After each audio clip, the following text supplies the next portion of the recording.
Joining me now is Dylan Morris, promoting Our Revolution, Western North Carolina's Mountain Health Rally. So we're going to go from a national topic to a very specific local topic, but I love it, and I'll tell you why in a second. But first of all, Dylan, welcome. Hi, Cenk. Second of all, let's talk about the rally. So what is Mountain Health Rally? Yeah, so the Mountain Health Rally is going to be focused on 4 topics, 2 primary topics. The first being affordable health care locally here in Western North Carolina. There was a recent selling of Mission Health Hospital, which is the main regional hospital locally, to a for-profit corporation out of state, and a lot of local residents are concerned that's going to raise their health costs. The other issue is the opioid epidemic, which has really ravaged much of Appalachia. I'm sure you've heard about this from Richard Ojeda and Paula Jean Swearingen, but it's really bad here. And in Buncombe County alone, just the last 7 years, child foster care rates have almost doubled because of it. So we really would like to bring these issues to light and work towards solutions. We'll also be talking about raising wages and education, a lot of Bernie Sanders' message. Okay, love it. And I love that we're reconstituting the 50-state strategy, whether the Democratic Party likes it or not. And so back when Howard Dean was a progressive and he ran the DNC and he did the 50-state strategy, the idea was that progressives can win anywhere. And of course, the corporate Democrats are like, no. Right. In Appalachia, for example, we should just give up, we should surrender, right. Because those people are Republicans and they're hopeless. No, it's hopeless if you're going to run a corporate campaign. Yeah, if you come in there and tell them exactly. Yeah, oh yeah, you should be for the elitist Democrats, and they have the corporation's best interest in mind. Yeah, of course that's not going to work in Appalachia. Okay. Right. But actually fighting for people might. I know we showed the picture. So you got Nina Turner coming in, and Jim Hightower too, right? Yeah, we have a star lineup. We have Senator Turner, who I met this summer up in DC, and she actually gave me this hat, TYT hat. Oh, that's awesome! I love that. But yeah, Jim Hightower is also coming, and we have Philip Price, who was recently on your show, who's running in the 11th congressional district against Mark Meadows, and David Wilson Brown as well, running in the 10th. So we really want to pull out the people, the local people, the rural people, the city people, everybody, include everyone, whether you're Republican, Democrat, it doesn't matter. We're fighting for progressive values. That's our priority. And Bernie did really well in this part of the state. That's something a lot of people don't know about. This western section of the state has kind of a weird populist streak in it, and it really could flip the state in 2018 and 2020, especially if Bernie runs again, or a populist like him. This section of the state could really change the entire election. So that's what we're hoping to do, is to build a movement here that spreads throughout the rest of the South. Kind of like a progressive revival is a term that Senator Turner came up with when I spoke with her. And we're going to have music at the event, banjo fiddle music. It's part of the culture here. We really want to bring out the people for this thing. So I want to talk about how you're flipping Trump voters in a second, yes, because I think that's really important, and you alluded to it. But now that you brought up the fiddle, I think you're the first fiddler I've ever talked to. So what? No, you guys aren't playing over there, because so you mentioned Philip Price. Price is right, and he does woodworking. You play banjo, guitar, and fiddle. Is that right? I do. I play professionally. Yes. Damn, you're a professional. Look it up in the book. I can tell because there's a picture behind you of you playing. Is that you? And is that a banjo or a fiddle? What is that? No, it's a banjo, right? Yeah, it's a banjo. That's actually that's Earl Scruggs there. It was when I was little, my dad used to take me over to Earl Scruggs' house, and Earl really popularized the banjo back in the 30s and 40s. He's from Shelby, North Carolina.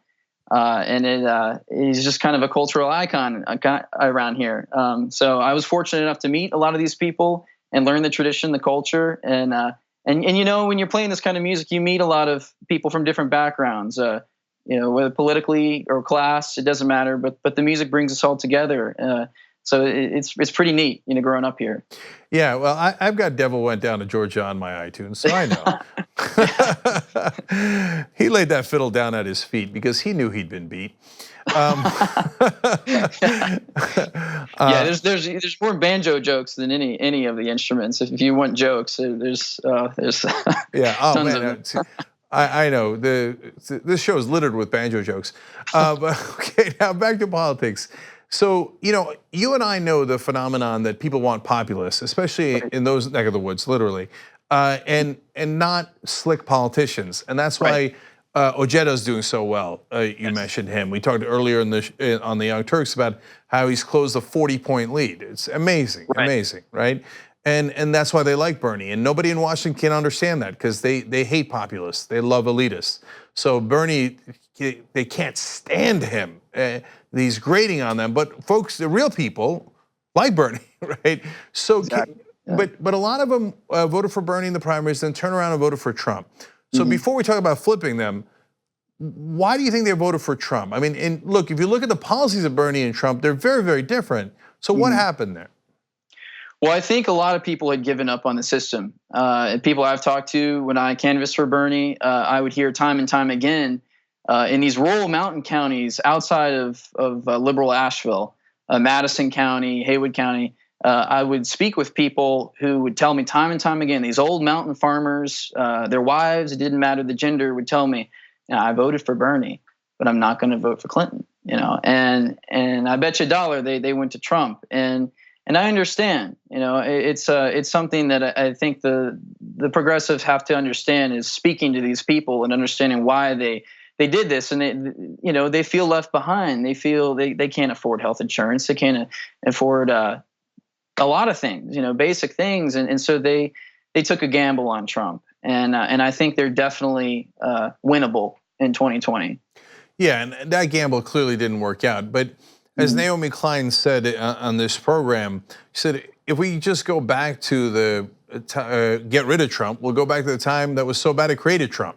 Exactly, Trump is not the problem. He's a symptom of the problem, and that's what we want to really address at this rally. With the healthcare, we're gonna be advocating for a Medicare for all system.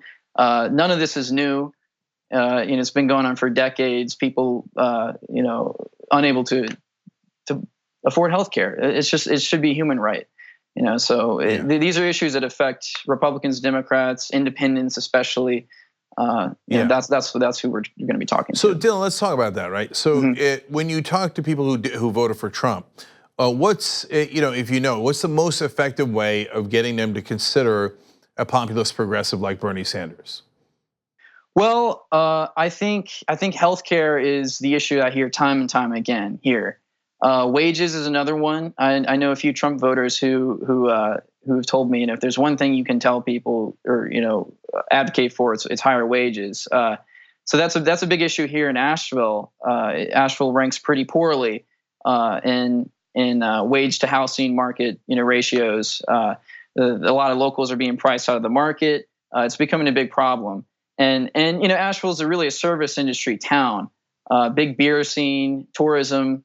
But it's a lot of young people are leaving because they can't, unless they want to work for a minimum wage. There aren't many opportunities. So I think just speaking to the bread and butter issues, the economy, these kinds of things. Trump said he was going to do a lot of these wonderful things. Everyone's going to have health care. But it's not happening. And then he just released the op-ed the other day about dissing Medicare for all. Yeah. So I think those are the issues that we focus on moving forward, and just listening, showing up and listening. I think Bernie should come to Asheville. I think there's a huge audience here. People would love it. He didn't get to make it here back in 2016.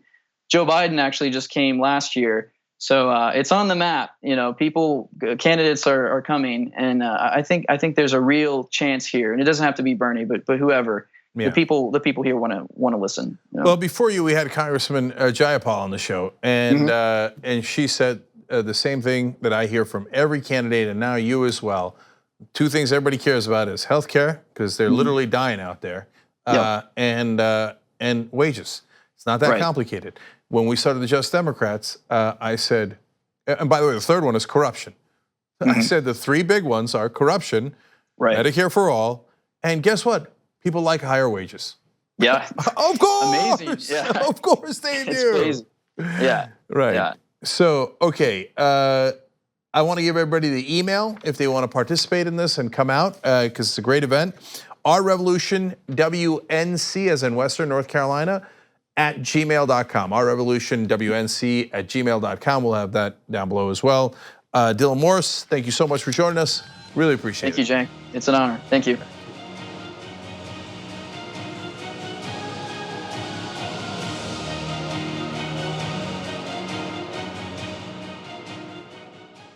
The TYT Plus app is now available on iOS and Android.